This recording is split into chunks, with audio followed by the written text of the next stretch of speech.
ओम श्री गणेशाय नमः। ओम श्री सरस्वत्यै नमः। ओम भागवत भगवान की जय। नमस्ते परमहंस स्वादित चरणकमल चिन्मकरन्दाय भक्तजनमानस निवासाय श्री रामचन्द्राय वागीसायस्य वदने लक्ष्मी यस्य च वक्षसि यस्यास्ते हृदये संवित् तं नृसिंहं भजे। सच्चिदानन्दरूपाय विश्वोत्पत्त्यादिहेतवे तापत्रयविनाशाय श्रीकृष्णाय वयं नमः। नारायणं नमस्कृत्यं नरं चैव नरोत्तमं देवीं सरस्वतीं व्यासं ततो जयमुदीरये। श्रीकृष्णाय वासुदेवाय हरये परमात्मने प्रणतक्लेशनाशाय गोविन्दाय नमो नमः। यं प्रवचन्तमनुपेत्य अपेतकृत्यं द्वैपायनो विहरकातर आचुहावं पुत्रेति तन्मयतया तरवो विनेन्दुः तं सर्वभूतहृदयं मुनिमानतोऽस्मि। जन्माद्यस्य यतोऽन्वयादितरतं चार्तेष्वभिघ्नस्वराट् तेने ब्रह्महृदाय आदिकवये मुह्यन्ति सूरयः। तेजो वारिमृदां यथा विनिमयो यत्र त्रिसर्गो मृषा नाम्नां स्वेन सदा निरस्तकुहकं सत्यं परं धीमहि। नमो भगवते तुभ्यं वासुदेवाय धीमहि प्रद्युम्नाय निरुद्धाय नमः संकर्षणाय च।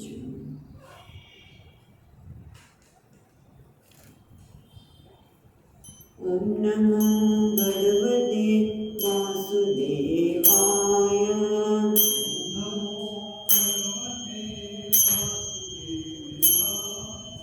ॐ नमो भगवते वासुदेवाय। भगवते वासुदेवाय। ॐ नमो भगवते वासुदेवाय।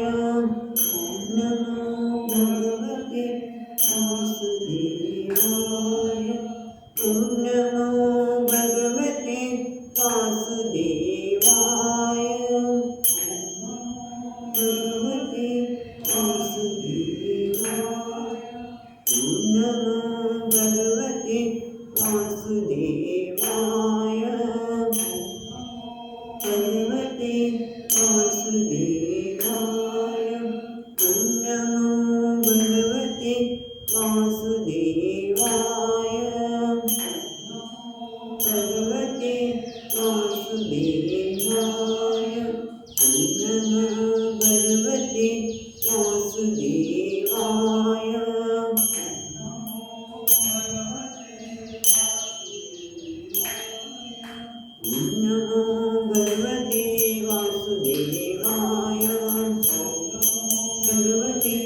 વાસુદેવાય.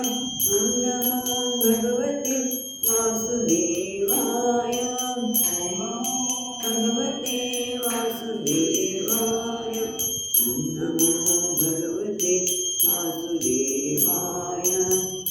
નમો ભગવતે વાસુદેવાય. ઓમ નમો ભગવતે વાસુદેવાય. ઓમ ભગવતે વાસુદેવાય.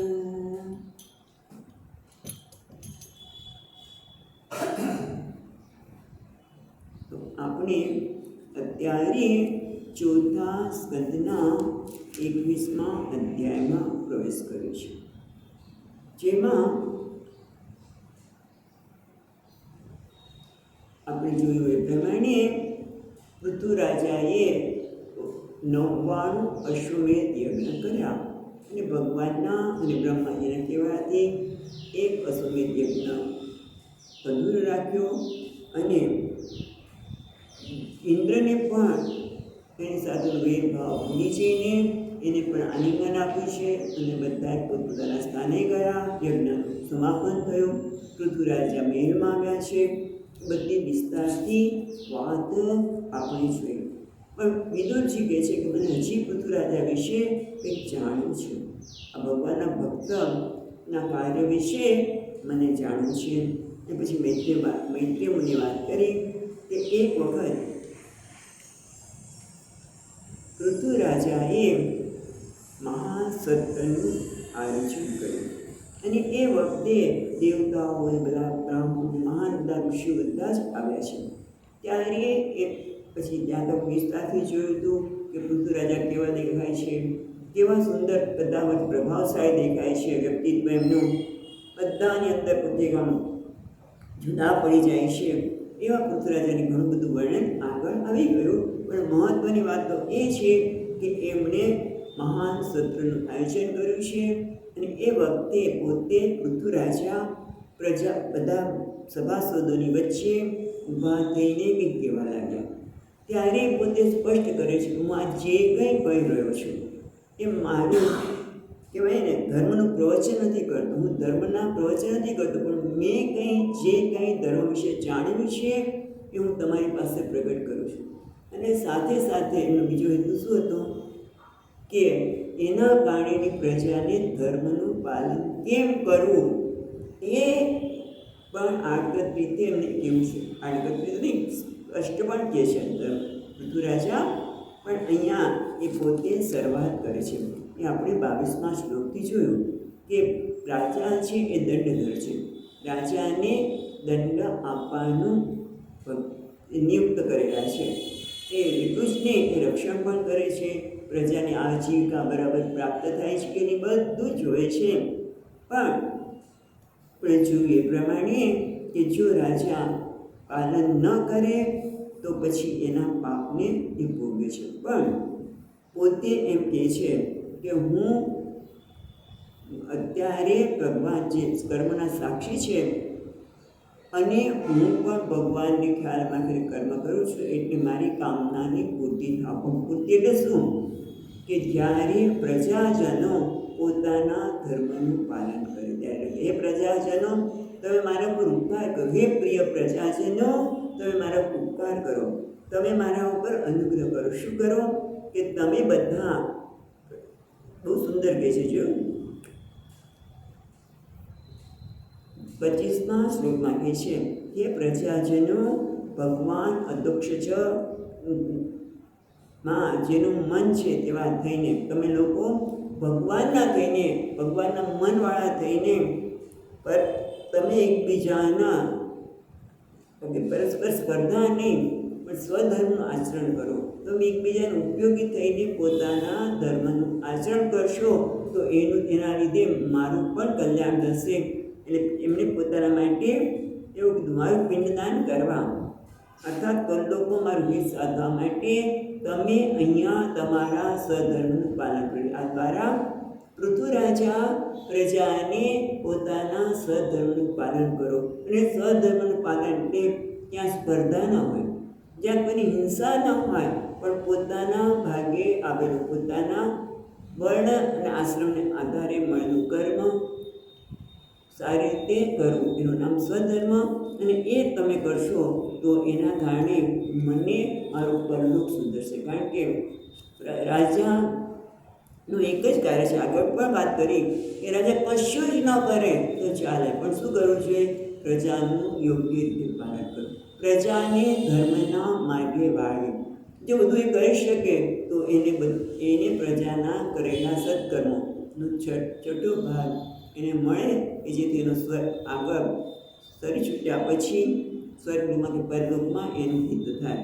અને એટલા માટે એ એટલું પણ કહે છે કે મિત્રો, દેવતાઓ, ઋષિઓ, હું જે આ કહી રહ્યો છું કે પ્રજાએ પોતાના સ્વધર્મનું પાલન કરીએ તો રાજાને પોતાના પરલોક સાધવાનું, પ્રજાજનોના કર્મને અને પરલોક સાધવાનું સહજ બને. એ તમે પણ જાણો છો, તો તમે પણ આમાં અનુમોદન કરો. કારણ કે જે અનુમોદન કરે એને પણ ફળ મળે છે. તથાસ્તુ કીધું ને, યાદ આવતું હોય તો, કે આપણે તથાસ્તુ શબ્દ વાપર્યો તો કે તમે અનુમોદન કરશો તો તમને પણ એ ફળ મળશે. અને એમ કહીને પછીના 3-4 શ્લોકમાં ઋતુરાજા ઈશ્વરનું પ્રતિપાદન કરે છે. કારણ કે એના જ પિતા, બહેન, એ બધા ઈશ્વરને નહોતા માનતા. એ તેમ જ કહેતા હતા કે હું જ ઈશ્વર છું, ઈશ્વર જેવું કોઈ વસ્તુ છે નહીં. એટલે એવા લોકો જે ઈશ્વરને ન માનતા, અથવા તો વેદ સિવાયના પણ કેટલાક લોકો એવા છે અત્યારે પણ, એ કર્મને પ્રાધાન્ય આપે છે. કર્મ કરો બસ, ભગવાન જેવું છે જ નહીં. કર્મ સારા કરશો તો તમે પ્રસન્ન રહેશો, એવું જે કહે છે.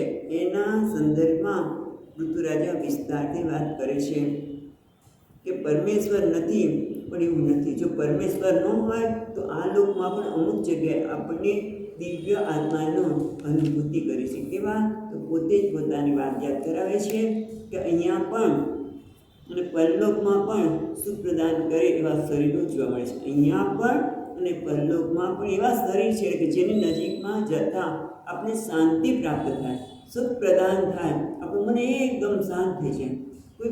કોઈ પ્રકારનો ઉચ્ચાટ એના મનમાં એક મહાત્માના પાસે જતા ન થાય.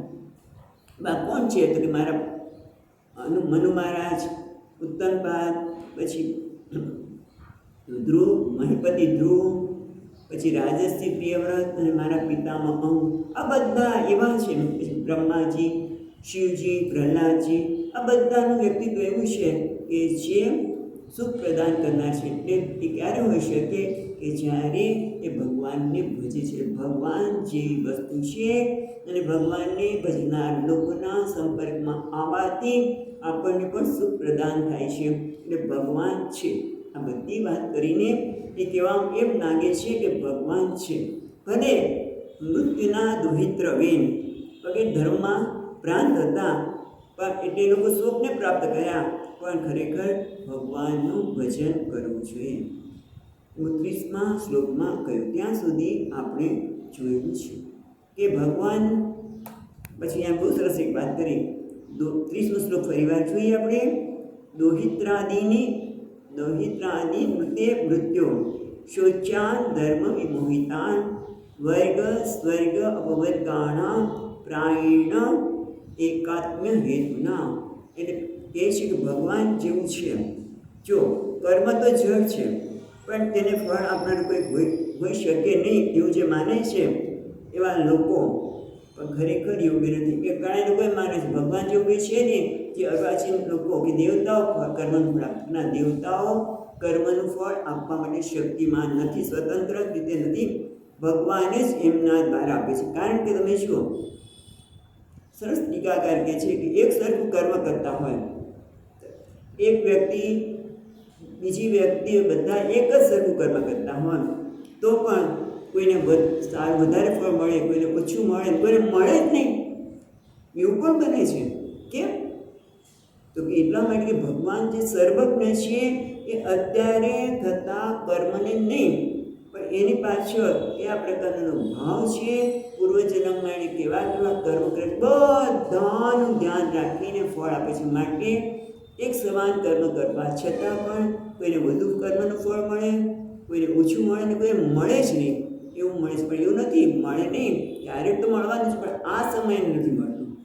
એટલે આપણને એમ લાગે કે કર્મનું ફળ મળ્યું નહીં. પણ આ બધાનું કારણ છે ભગવાન જે સમર્થ છે, પરમેશ્વર છે, માટે આવું થાય છે. એટલે આ બતાવે છે એ શું કહે છે, આ બધાનું વાત કરીને કહેવા શું માગે છે કે ઈશ્વર જેવું કોઈ છે, સમર્થ ઈશ્વર છે માટે જ આવું થાય છે કે એક સરખું કર્મ કરવા છતાં પણ કોઈને વધારે ફળ, કોઈને ઓછું ને કોઈને ન મળે છે. એ બતાવે છે કે પરમાત્મા છે એના કારણે જ આ પ્રકારનું આપણે જોવા મળે છે. એટલે કે પરમાત્મા દરેકના કર્મની બધી જ નોંધ લે છે, માટે આ પ્રકારના કર્મફળ વિવિધ જોવા મળે છે.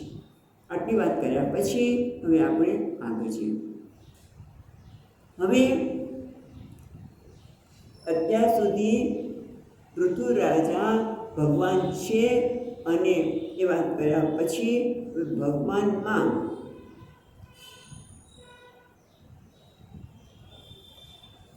ટીકાકારની જરૂર છે. વળી જીવોના મોક્ષદાતા પરમેશ્વર છે જ નહીં એવા કેટલાક અર્વાચીન દેવતાને કારણે દેવો પણ જીવથી વિશેષ નથી.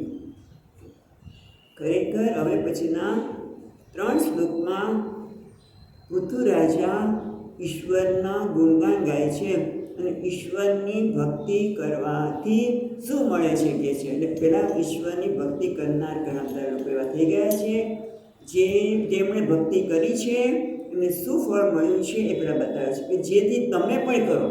આ બધા શ્લોકો છે આપણે એમ થાય કે પૃથ્વીરાજા આમ કેમ કહે છે, પણ છેવટે એમનો એક જ હેતુ છે કે એમના પ્રજાજનો પણ આવા પ્રકારની ભક્તિ કરે, એમનું પણ કલ્યાણ થાય, લોકોનું પણ કલ્યાણ થાય. એ ભક્તિ કરશે તો કેટલાક નહીં કરનારા હોય એને પ્રેરણા મળશે. યદ્યત આચરતી શ્રેષ્ઠ તત્ત દેવે દર્શન. કેટલાક લોકો નહીં કરતા હોય, આ બધા પ્રજાજનો જ્યારે ભગવાનની ભક્તિ વગેરે કરતા હશે એ પ્રકારનું મન હશે તો એને જોઈને બીજા પણ કરવાના છે. એટલે ટૂંકમાં હવે પછીના શ્લોકમાં ભગવાનની ભક્તિથી શું પ્રાપ્ત થાય છે એ પહેલાં કહે છે, પછી કહેશે પ્રજાજનો તમે પણ આવું કરો. એટલે 31મા શ્લોકમાં કહે છે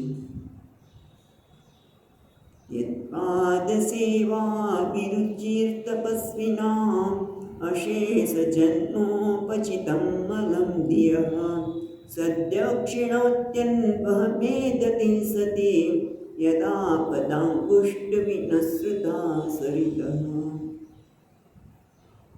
એટલે પહેલાં કહે છે યત્પાદ સેવા અભિરુચિ તપસ્વિનાં અશેષ જન્મ ઉપચિતમલમ ધિયઃ સદ્યક્ષિણોતિ.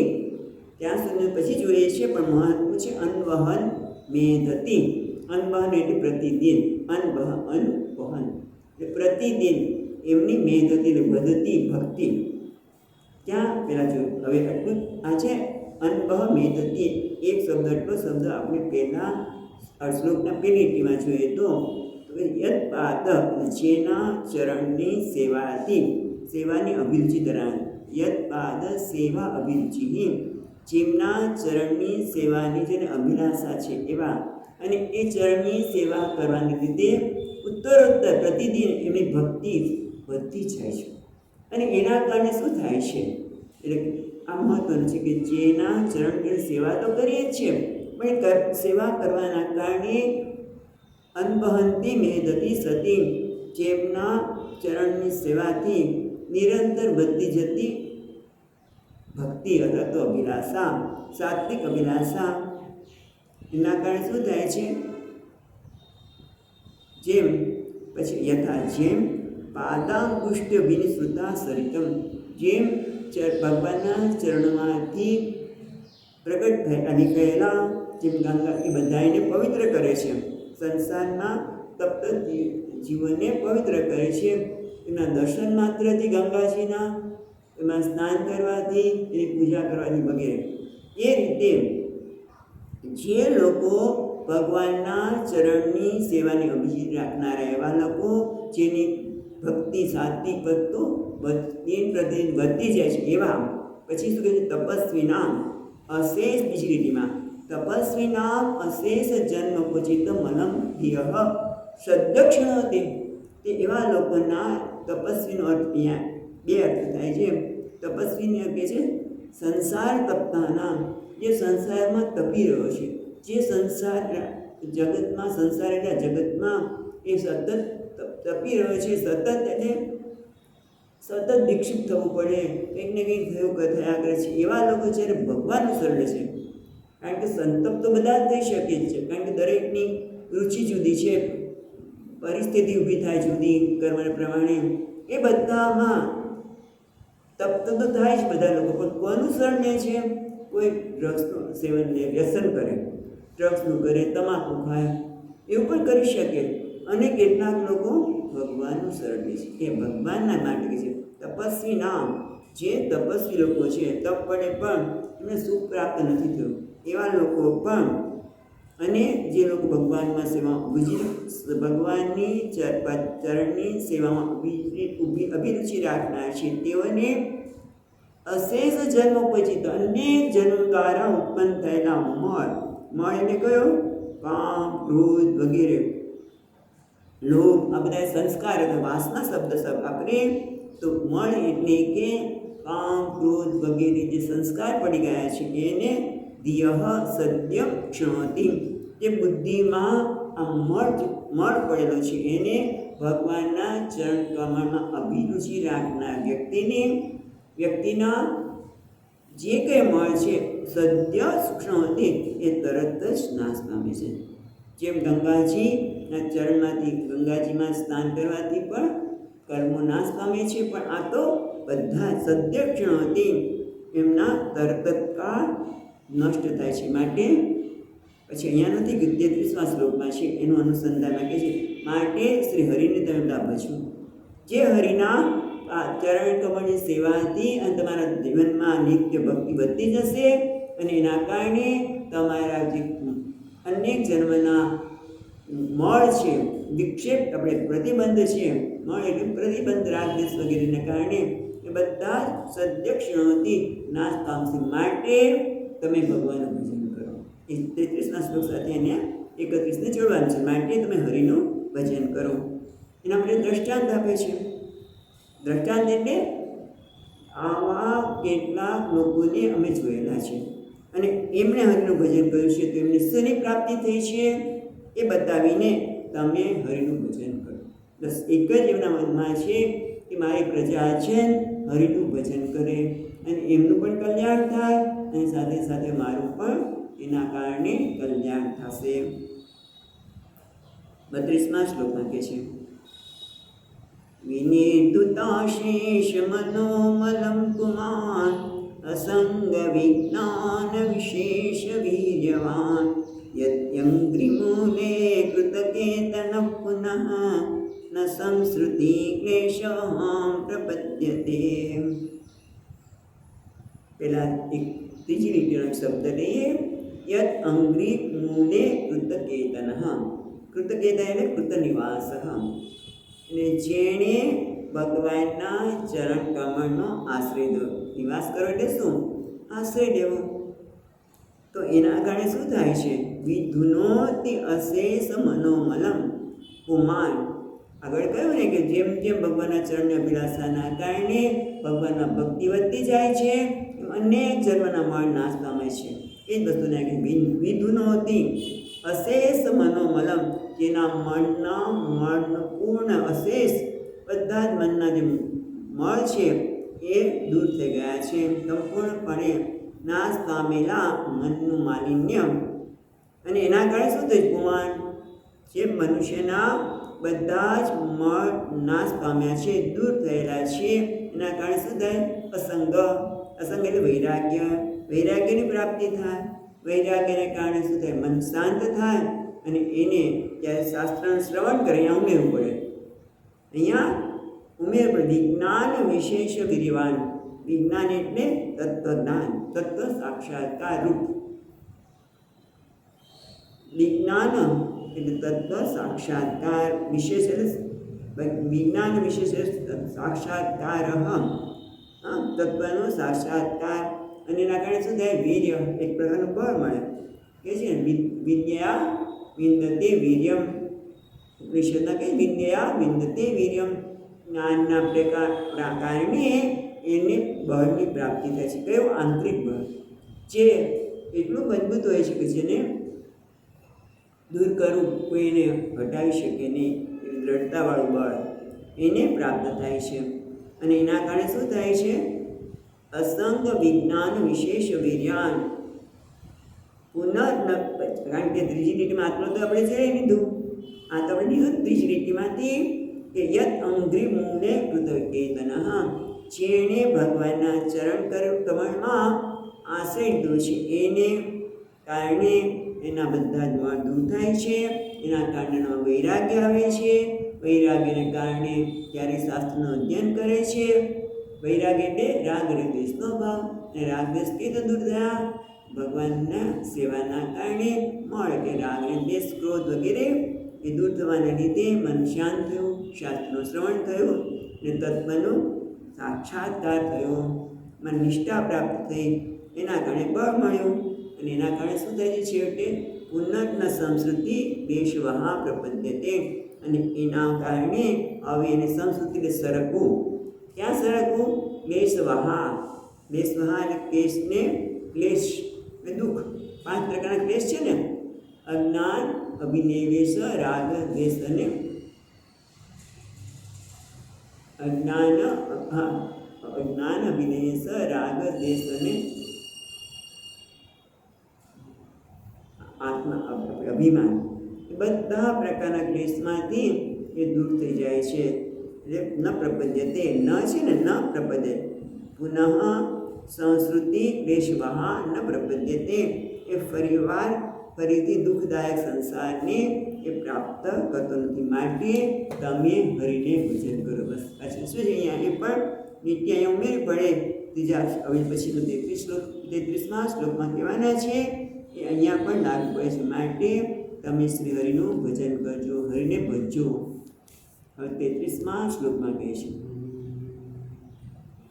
તમેવ યુયં ભજતાત્મવૃત્તિભિઃ મનોવચક્કાય ગુણૈસ્ત્વકર્મભિઃ અમાયિન કામદુદાંઘ્રિપંકજં યથાધિકારાવસિતાર્થસિદ્ધયઃ. હવે પાછું કે તમે ભગવાનને ભજો. કેવી રીતે ભજો?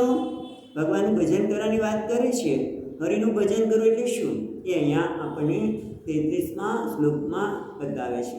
અને એના કારણે હરિનું ભજન એટલે શું અને એના કારણે શું પ્રાપ્તિ થશે, બંને વસ્તુ અહીંયા કહે છે. તો કહે છે તમ એવ યુયમ, તમે યુયમ એટલું તમે બધા સર્વ, તમે બધા જ લોકો તમ યુયમ ભજતા આત્મવૃત્તિભિઃ, ભજત આત્મ, તમે બધા ભજન કરો. કેવી રીતે કરો? આત્મવૃત્તિભિઃ. આત્મવૃત્તિ એટલે આત્મા એટલે પોતાના વર્ણાશ્રમને ઉચિત જે કંઈ કર્મ છે, વૃત્તિ એટલે કર્મ, વૃત્તિ દ્વારા આત્મવૃત્તિ એટલે અધ્યાપન આદિ. બ્રાહ્મણ હોય તો એનું વર્ણને આધારે કયું કર્મ છે? તો કે એને બીજાને શાસ્ત્રનું જ્ઞાન આપવું, એટલે અધ્યાપન કરવું અને કરાવવું, એ બ્રાહ્મણનું કર્મ છે. ક્ષત્રિયનું કામ છે રક્ષણ અને કૃષિ વાણિજ્ય. બરાબર? બ્રાહ્મણ, ક્ષત્રિય અને વૈશ્ય એને કૃષિ વગેરે કાર્ય કરે, અને શૂદ્ર સેવાનું કાર્ય કરે. બધા એટલે છે આત્મવૃત્તિ એટલે અધ્યાપન, રક્ષણ, કૃષિ, સેવા વગેરે જે કર્મ છે એના દ્વારા જે કંઈ આપ્યા છે એ કર્મ કેવી રીતે કરવા? મનોવચક કાય ગુણૈઃ સ્વકર્મભિઃ. આ જે આત્મવૃત્તિ દ્વારા એટલે કે ટૂંકમાં જે તે વર્ણને જે કંઈ કર્મ ભગવાને બતાવ્યા છે તેને મનથી, વાણીથી અને કાયા ગુણેથી, અને કાયાના ગુણથી અધ્યાપન, રક્ષણ કે પછી કૃષિ વાણિજ્ય બધા જે કંઈ તમારા ભાગે કર્મ આવે એમાં બધામાં મન એટલે ધ્યાન પણ કરો. ભગવાનનું ધ્યાન કરતા રહો, ભગવાનની સ્તુતિ કરો અને શરીર દ્વારા શું કરવાનું? તો કે અમાનીન, નિષ્કપટ બનીને, અમાનીન નિષ્કપટ, એટલે મને આ દ્વારા કંઈક મળશે એવી પણ ભાવના નહીં, કે નિષ્કામ ભાવનાથી તમે ભગવાનનું તમારા કર્મ દ્વારા સકર્મ વિભજત, તમારા ભાગે જે કંઈ કર્મ આવ્યા છે એમાં મન, વાણી અને કાયા દ્વારા, કાયાના ગુણ દ્વારા તે ભગવાનનું નિષ્કપટ ભાવે ભજન કરો. બ્રહ્માજી વગેરે દ્વારા અહીં પ્રશ્ન કરે છે ટીકાકાર કે નનુ બ્રહ્માજી વગેરે દ્વારા સેવા કરવામાં આવે ત્યારે પણ અમારી ભક્તિથી શું મળશે? બ્રહ્માજીને એટલું નથી મળ્યું તો અમને શું મળશે? અમે આટલી ખાલી અમારા કર્મો કરીએ એને તમે કર્મો નિષ્કામ ભાવથી કરો, એને તમે ભક્તિ કહો છો, પણ આમ ભક્તિ આવી ગઈ ને, મન દ્વારા તમે ધ્યાન કરો છો, વાણી દ્વારા સ્તુતિ કરો છો અને શરીર દ્વારા કર્મ કરો છો, તો શું થશે? એનાથી શું વળશે? તો કે ભાઈ યથા અધિકાર કામ દુધાંગ્રી પંકજમ, લઈ લઈએ. જ્યારે તમને કામ દુધા એટલે ઈચ્છિત કામની પૂર્તિ કરનાર, આમ તો કામ દુધા એટલે કલ્પવૃક્ષ કહેવાય, બરાબર? એની ઈચ્છા પ્રમાણે અંગ્રી પંકજમ, એના ચરણના કામ દુધા અંગ્રી પંકજમ, એટલે જે કામનાની પૂર્તિ કરે છે એવા ભગવાનના ચરણ કમળ શ્રીહરિમાં બધા પોતાના કર્મ અનુસાર એ કર્મ કરે તો એને કર્મ કીધી કારણ મન, વાણી અને કાયા દ્વારા અને નિષ્કપટ ભાવે.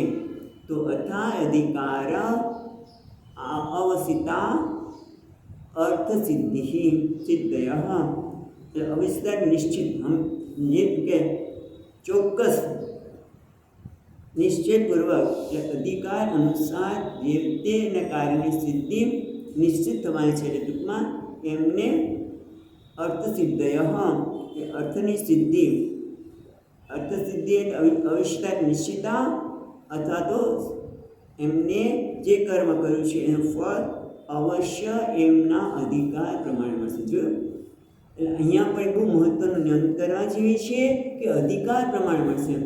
દરેક વ્યક્તિ કર્મ કરે છે, બ્રાહ્મણ જાતિના દરેક વ્યક્તિ સેવા આપણે એમને અધ્યાપનનું કર્મ કરે, ક્ષત્રિય રક્ષણનું કર્મ કરે, પણ બધાના અધિકાર એટલે અધિકાર એટલે બીજું કાંઈ નહીં કે પોતે કયા પ્રકારે કેવી તીવ્રતાથી ભગવાનનું કાર્ય કરે છે એ પ્રમાણે ફળ મળે. કારણ કે ઘણી વખત એક બેન ભગવાનનું ભજન તો બહુ કરું છું પણ ભગવાન તમારે ફળ આપતો નથી. આપણે કયા ભાવનાથી કરીએ છીએ એ પ્રમાણે ભગવાન અધિકાર પ્રમાણે ભગવાન બધાને એમની કાર્ય સિદ્ધિ થશે, નિશ્ચિત થશે. માટે તમે નિશ્ચિત થઈને ભગવાનનું ભજન કરો. બસ તમે બધા ભગવાનનું તમને જે કંઈ કર્મ તમારે વર્ણ અને આશ્રમ પ્રમાણે આપ્યું છે મન, વાણીને શરીરથી નિષ્કપટ ભાવ થઈને, અમાયને નિષ્કપટ ભાવે થઈને ભગવાન જે કામ દુધા છે, કામને પૂર્તિ કરનાર એવા ભગવાનના ચરણ કમળનું તમે ભજન કરો. તમને તમારા અધિકાર પ્રમાણે ચોક્કસ એની કાર્યની સિદ્ધિ મળશે. હવે પોતાના કાર્યની વાત કરીએ તો હવે એક જ વસ્તુ છે, બ્રાહ્મણ વગેરે યજ્ઞ કર્મ કરીને યજ્ઞના કર્મની વાત કરે છે. અને ત્યાં યજ્ઞમાં જે કંઈ આપણે અંગો હોય એમાં ભગવદ્ ગીતામાં ચોથા અધ્યાયમાં શું કીધું? જે આપણે જમતી વખતે ઘણી વખત આ મંત્ર મોટે ભાગે જમતી વખતે આપણે આ મંત્ર શ્લોક બોલતા છે. મંત્રની બ્રહ્માર્પણમ બ્રહ્મવિહિ બ્રહ્માન્ન બ્રહ્મણાહુતમ. ત્યાં 24મા શ્લોકમાં જ્ઞાનીની આ દ્રષ્ટિ છે, પણ સામાન્ય વ્યક્તિ આ બધા યજ્ઞના જે અંગો છે એમાં બ્રહ્મની દ્રષ્ટિ કરો એવું અહીંયા પણ કહેવામાં આવે છે. કે હવે પછી જે યજ્ઞના 8 અંગો છે એમાં બધામાં જો તમે ભગવાનની દ્રષ્ટિ કરીને કરશો ને તો એનું ફળ જુદું મળશે. બાકી તમે સ્વધર્મને પ્રમાણે જે કર્મ કરો છો એ તમે નિષ્ઠા કરશો તો પણ તમારા અધિકાર પ્રમાણે તમને ફળ મળવાનું છે. માટે ભગવાનની ભજન કરો. પણ હવે આપણે 34મા શ્લોકમાં બંને રીતે બતાવે છે કે આ યજ્ઞ જે થઈ રહ્યો છે, કારણ કે મોટેભાગે યજ્ઞને પ્રાધાન્ય આપવામાં આવ્યું છે અહીંયા. એટલે યજ્ઞ જે થઈ રહ્યો છે એમાં કયા પ્રકારનો ભાવના કરવાથી તમને શેની પ્રાપ્તિ થશે એ અહીંયા કહે છે.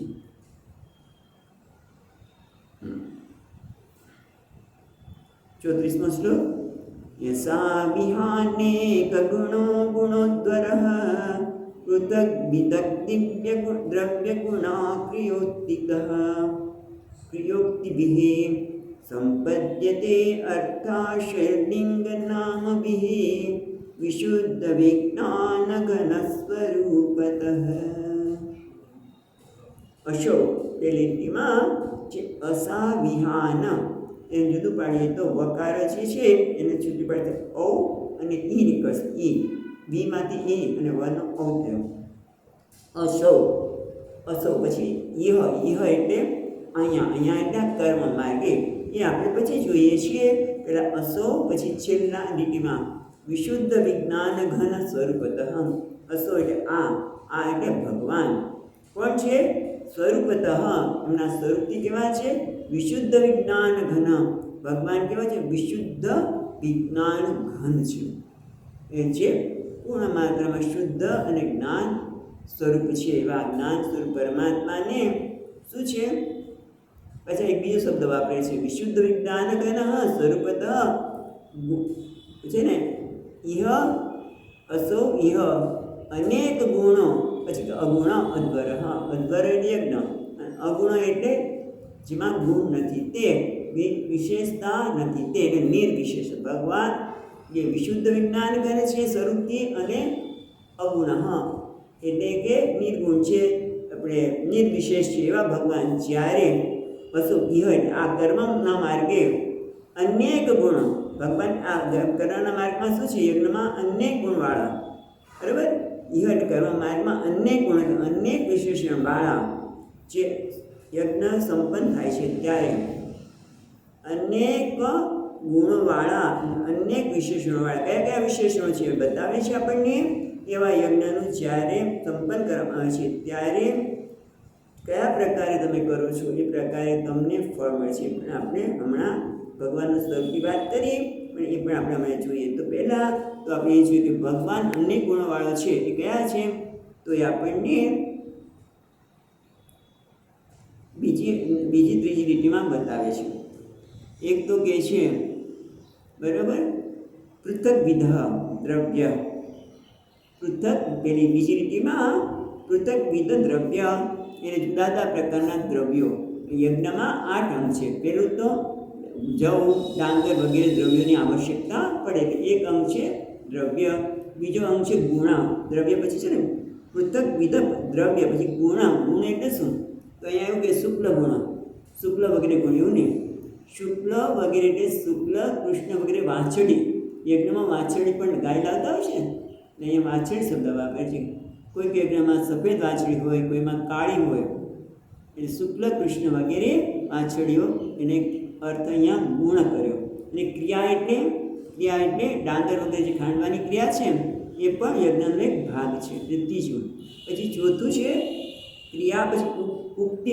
ઉક્તિ એટલે મંત્રો. જે તે યજ્ઞમાં જે તે દેવતા હોય એને મંત્રો દ્વારા એનું આહ્વાન કરવાનું, એને આહુતિ પણ આપવાની હોય છે. એટલે ઉક્તિ એટલે મંત્રો. અને પછી આવે છે સંપદ્યતે, પ્રાપ્ત કરે છે. શું?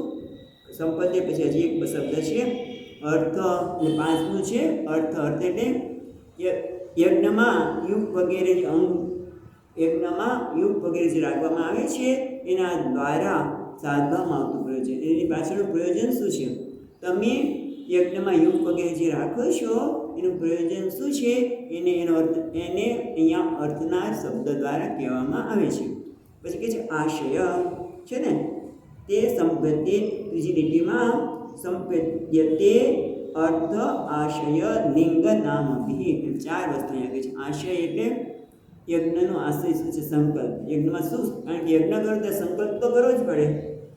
તો આપણે દરરોજ પૂજા કરીએ છીએ ભગવાનની, તો ત્યારે પણ સંકલ્પ કરવો જોઈએ કે મારાથી તો થતો નથી. ના, અને ભગવાને ખબર છે જે આપવો છે આપશે. પણ સામાન્ય રીતે તમે દરરોજ પૂજા કરો ત્યારે પણ કંઈ નહીં તો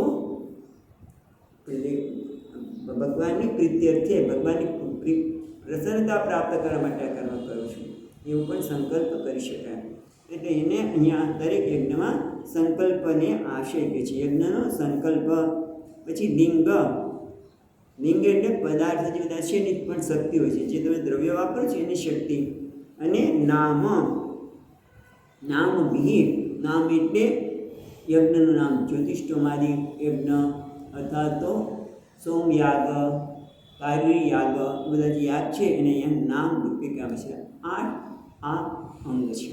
પણ મહત્વનું શું છે કે કર્મ, આ બધા 8 અંગો છે બધા તો કેવા છે? અશુદ્ધ છે, જડ છે, રાજસ છે. છતાં જ્યારે ભગવાનને અર્પિત કરવામાં આવે ત્યારે એ ભગવત રૂપના ગુણરૂપ ભક્તિના અંશથી વિશુદ્ધ ચૈતન્ય બનીને, બરાબર, હવે આપણે આ જે અર્થ છે ને વિશુદ્ધ વિજ્ઞાન ઘન સ્વરૂપતઃ, એના માટે જોઈએ છે કે બધા અંગ તો તમે જોયા, યજ્ઞ કરી ત્યાં બધાની આવશ્યકતા છે, યજ્ઞ પણ થાય છે. પણ યજ્ઞ કેવો છે? કર્મ તો જડ છે, અશુદ્ધ છે, કારણ કે એમાં જે બધા દ્રવ્ય વપરાવામાં આવે પણ એ અશુદ્ધ અને રાજસ પણ છે.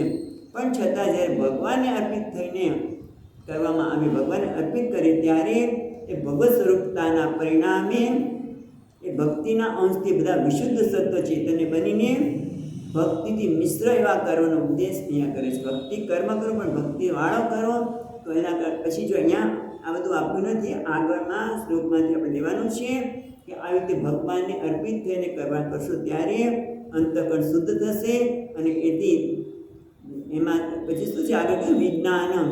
કયા શ્લોકમાં કીધું? અહીંયા 32મા શ્લોકમાં.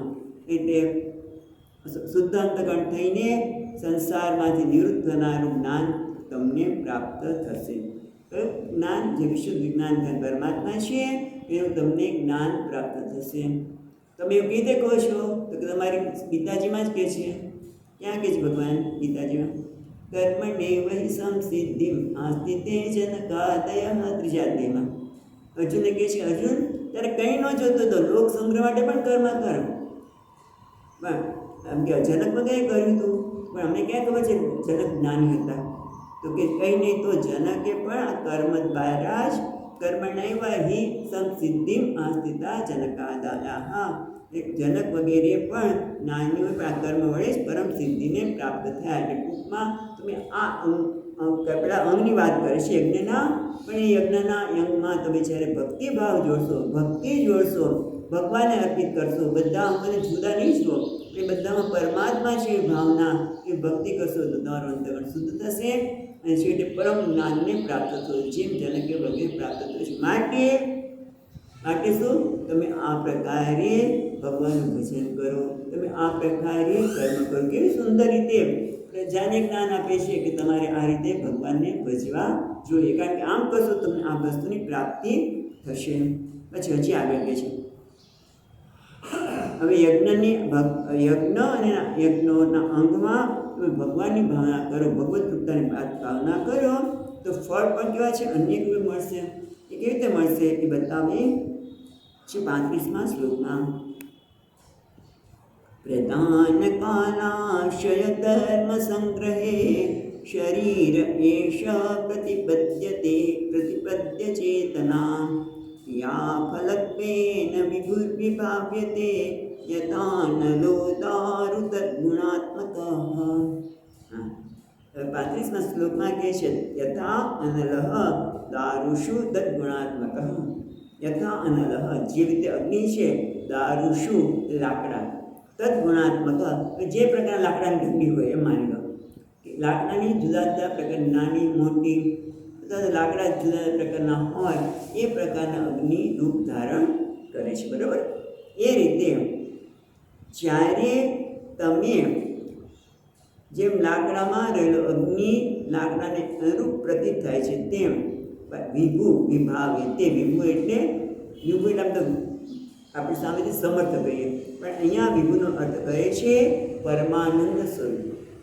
વિભુ એટલે જે પરમાનંદ સ્વરૂપ છે એવા પરમાત્મા શું છે? વિભુ વિભાવે, વિભુ પ્રગટ થાય છે. ક્યાં પ્રગટ થાય છે? તો કે શરીરમાં. એ શરીર કેવી રીતે પ્રાપ્ત થાય છે? મનુષ્ય શરીર કેવી પ્રાપ્ત? પ્રધાન કાલ આશય ધર્મ સંગ્રહે. પ્રધાન એટલે જેને આપણે કહીએ ને સાંખ્ય પ્રમાણે પ્રધાન શબ્દ વાપરીએ છીએ, પણ આપણે પ્રધાન એટલે જ્યાં ત્રણેય ગુણો સમાન અવસ્થામાં છે એને પ્રધાન. પછી કહે છે કાલ, જ્યારે સમય થાય જીવના કર્મને ભોગવાનો સમય થાય એટલે કર્મ પાકી જાય ત્યારે એને કહે છે કાલ. એટલે ત્યારે કાલ શું કરે છે? બધા ત્રણ ગુણને વિકસિત કરે છે, બરાબર ને? પ્રધાન એટલે પ્રકૃતિ, કાલ એટલે પ્રકૃતિને ક્ષોભ કરનાર કાળ, અને આશય એટલે ના સંસ્કાર વાસના.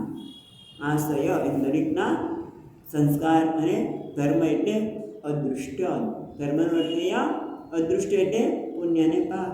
એ રૂપના અદૃષ્ટને આધારે દરેકને શરીરની પ્રાપ્તિ થાય. શરીર એશ પ્રતિબદ્ધતે ચેતના, એકના આધારે તે બધાના આધારે સંગૃહ્યતે. ક્યાં છે? પ્રધાન કાલ આશય ધર્મ સંગ્રહે એશ શરીર પ્રતિબદ્ધતે ચેતના. ત્યારે અદૃષ્ટથી ઉત્પન્ન થયેલા શરીરમાં ચેતના પ્રતિબદ્ધતે, શરીરમાં ચેતનાનો અર્થ છે ચેતન એટલે ચેતનવંતી બુદ્ધિ. એ બુદ્ધિ છે એમાંથી ઉત્પન્ન થાય છે, બરાબર? શરીરમાં વિકારવાળી બુદ્ધિ પામીને યજ્ઞ આગાદી વગેરે કર્મ કરે છે, અને જે પ્રકારના કર્મ કરે છે એ પ્રમાણે અનેક પ્રકારે ફળ મળે છે. પછી પણ મહત્વનું શું છે? ભગવાન પરમાનંદ છે. એટલે તમે કયા પ્રકારે કર્મ કરો છો? આ શરીર તો પ્રાપ્ત થયું, જે પ્રધાન કાળ સંસ્કાર અને ધર્મને આધારે, પણ ત્યારે તમે જે પ્રકારે કર્મ કરો છો એ પ્રકારે જેમ એ પરમાત્મા છે, જે અગ્નિ જુદાના લાકડાના આધારે, કાષ્ઠને આધારે એ પ્રકારનો આકાર ધારણ કરે છે, એમ પરમાત્મા પણ જે પ્રકારે કર્મ કરો છે એ પ્રકારે આનંદ રૂપે પ્રગટ થાય છે. વિભુનો અર્થ આનંદ કર્યું ને, એટલે કર્મનું ફળ તમારા કર્મ, તમે કયા પ્રકારે યજ્ઞ કરો છો એ પ્રકારનો આનંદની અભિવ્યક્તિ થાય છે. તમે કઈ રીતે કહો છો આનંદની?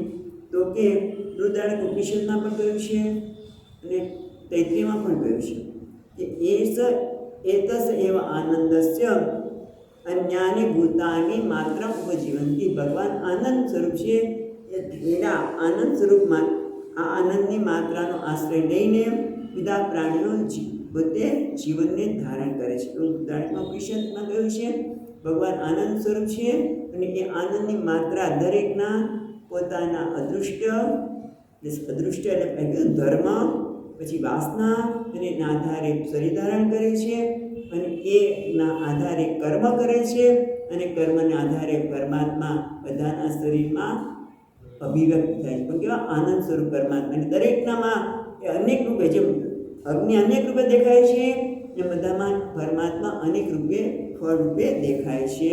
માટે તમે આ પરમાત્મા બધાના હૃદયમાં આનંદ રૂપે પ્રગટ થાય છે, માટે તમે હરિનું ભજન કરો, આનંદ તમને પ્રાપ્ત થશે. હવે કે છે આગળ કે આવી રીતે બધાને વારંવાર કે તમે આનંદ ભગવાનનું ભજન કરો, હરિ સ્વરૂપ ભગવાનનું ભજન કરો, પણ ભજન કરશો તો એનાથી શું થશે એ બધું કે છે. આ પ્રમાણે ભગવાન શ્રી હરિના સેવામાં ભજનમાં પ્રવૃત્ત ન થયેલા જનોને ભગવાનના ભજનમાં વાળીને પોતાની જાતે જ ભગવત ભજનમાં પ્રવૃત્ત થયેલા જનોની પ્રવૃત્તિને અભિનંદનપૂર્વક દ્રઢતા કહે છે. આ ટીકાકાર જે આપે છે પછીના શ્લોકની વાત કે આ પ્રમાણે રાજાએ જે લોકો ભગવાનનું ભજન નથી કરતા એને આ બધા શ્લોકો દ્વારા કહીને ભગવાનના ભજનમાં વાળ્યા, બરાબર? અને એના કારણે ભગવત ભજનમાં પ્રવૃત્ત થયેલા જનોની પ્રવૃત્તિ જે કરે છે એ લોકોને અભિનંદન આપે છે. ખરેખર તમે ભગવાનનું ભજન કરો છો, એનાથી મને ખૂબ આનંદ થાય છે, એનાથી મારું ને તમારા બધાનું કલ્યાણ થશે. એ વસ્તુ આપણને 36મા શ્લોકમાં કહે છે.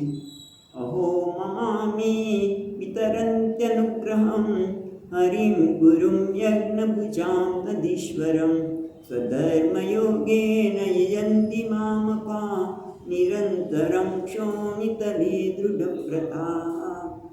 હે પ્રજાજનો, તો અહો નિરંતમ ક્ષોણિતલે દૃઢવ્રતા. ઓહો ક્ષોણિતલ એટલે ભૂતળમાં દ્રઢ વ્રતવાળા અમારા પ્રજાજનો.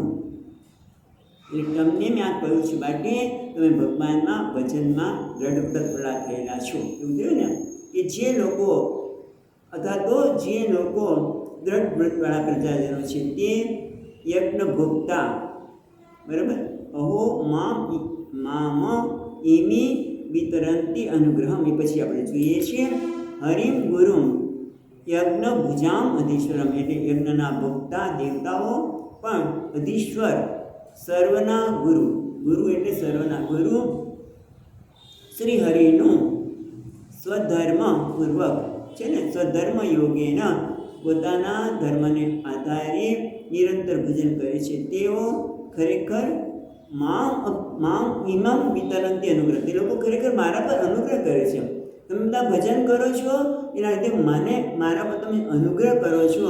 એટલે ખરેખર રાજા એમ કરીને પાછા એ લોકોને પ્રોત્સાહન આપે છે કે તમે ભગવાનનું ભજન કરો, ખરેખર ભગવાનનું ભજન કરો છો એનાથી મને ખૂબ આનંદ થાય છે, મને મારા પર તમે અનુગ્રહ કરો છો. એના માટે બંસીધરી કહે છે, જરા આપણે જોઈએ. પોતાનો એટલે કે જીવનો સ્વધર્મ એટલે ભક્તિ જ છે. કેવી રીતે? તો વિષ્ણુ સહસ્ત્ર નામનો શ્લોક છે, આપણે બધાને ખબર છે. એશ મે સર્વધર્માણામ ધર્મોધિગતમો મતઃ યદ્ગત્યા પુંડરીકાક્ષમ સ્તવૈર્નૃત્ય નરસદા. એટલે કહે છે યદ એશ મે સર્વધર્માણામ ધર્મો અધિગતમો મતઃ, મારી દ્રષ્ટિએ આ બધા ધર્મમાં અધિકતમ શ્રેષ્ઠ છે. કયો? કમળ સમાન નેત્રવાળા ભગવાનની સ્તુતિ વડે ભક્તિપૂર્વક મનુષ્ય જે અર્ચન કરે છે એ સર્વધર્મમાં શ્રેષ્ઠ છે એવું મારું માનવું છે. એટલે ટૂંકમાં તમે બધા શ્રેષ્ઠ ધર્મનું પાલન કરો છો, એનાથી મને ખરેખર તમે મારા પર અનુગ્રહ કર્યો છે. હજી જોઈ લઈએ. ઓકે, આટલું ગયા પછી હવે આપણને બીજું કંઈક સુંદર વાત કરે છે. ભક્તિ યોગથી તેઓ યજન કરે છે એમ અર્થ થાય છે, અથવા તો જેઓ યજન કરે છે તેઓ મારા છે. મામીમાં કહ્યું હજી આપણે હવે પછી બ્રાહ્મણોના સંદર્ભે છે. પહેલાં ટીકાકાર આપણને પાછા યાદ અપાવે છે કે જેઓ યજન કરે છે બધા પ્રજાજનો મારા છે, અથવા તો હે મારા પ્રજાજનો તમે બ્રાહ્મણને લક્ષમાં લઈને કહેવાયેલું છે, કારણ કે અનુગ્રહ કરવામાં વિપ્રનું સામર્થ્ય છે. એવું કહે છે કે ક્ષત્રિય વગેરે 3 વર્ણોમાં બ્રાહ્મણની જ કૃપાથી પોતાનું ભોજન કરે છે. બ્રાહ્મણની કૃપાથી વ્યક્તિ પોતે ભોજનને પ્રાપ્ત કરે છે. એવું ભાગવતના હવે પછીના અધ્યાયમાં કહેશે. એટલે હવે ટૂંકમાં 2 અર્થ કર્યા. એક અર્થ સીધો અર્થ આપણે એ કર્યો કે જે ભગવાનનું ભજન કરે છે એ મારા ઉપર તમે ખરેખર અનુગ્રહ કરનાર છો. બીજી રીતે ટીકાકાર કહે છે, કારણ કે હવે પછીના શ્લોકો જે આવવાના છે એના આધારે ટીકાકાર એવો અર્થઘટન કરે છે કે ખરેખર બ્રાહ્મણ બધાને અનુગ્રહ કરતા છે. આ યજ્ઞમાં બ્રાહ્મણો છે એ જ આપણને અનુગ્રહ કરનાર, આશીર્વાદ આપનાર છે. અને પછીના અધ્યાયમાં એવું પણ કહેવાય છે કે ક્ષત્રિય વગેરે 3 વર્ણવાળા લોકો બ્રાહ્મણના કૃપાથી જ પોતાનું ભોજન પ્રાપ્ત કરે છે, ભોજન કરે છે. એવું શ્રીમદ ભાગવતના 22મા અધ્યાયમાં 46મો શ્લોક છે એવું કહે છે. એટલે ટૂંકમાં બ્રાહ્મણની અહીંયા પ્રશંસા કરે છે.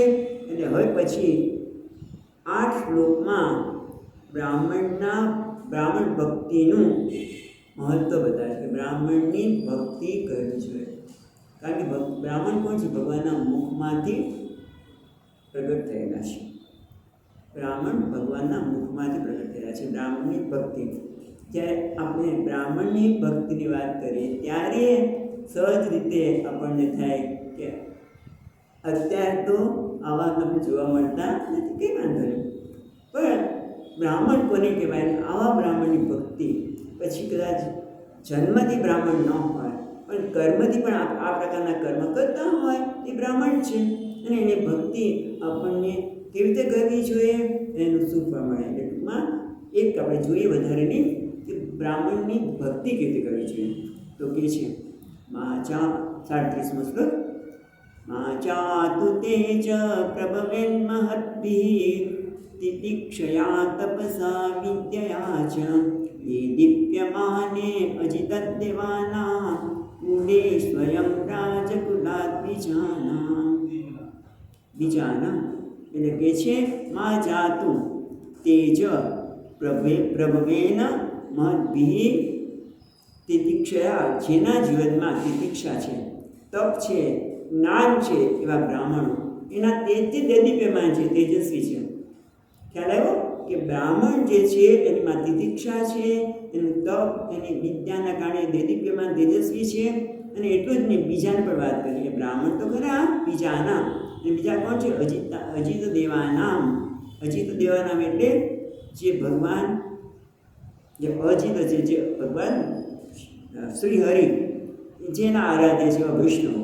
એટલે બ્રાહ્મણો અને જે વૈષ્ણવ ભગવાનના ભક્તો છે, બંનેને ત્યારે એના પર પ્રભાવ રાજાએ પાડવો જોઈએ નહીં, એટલે કે એના પર શાસન કરવું જોઈએ નહીં. રાજા કેવો છે?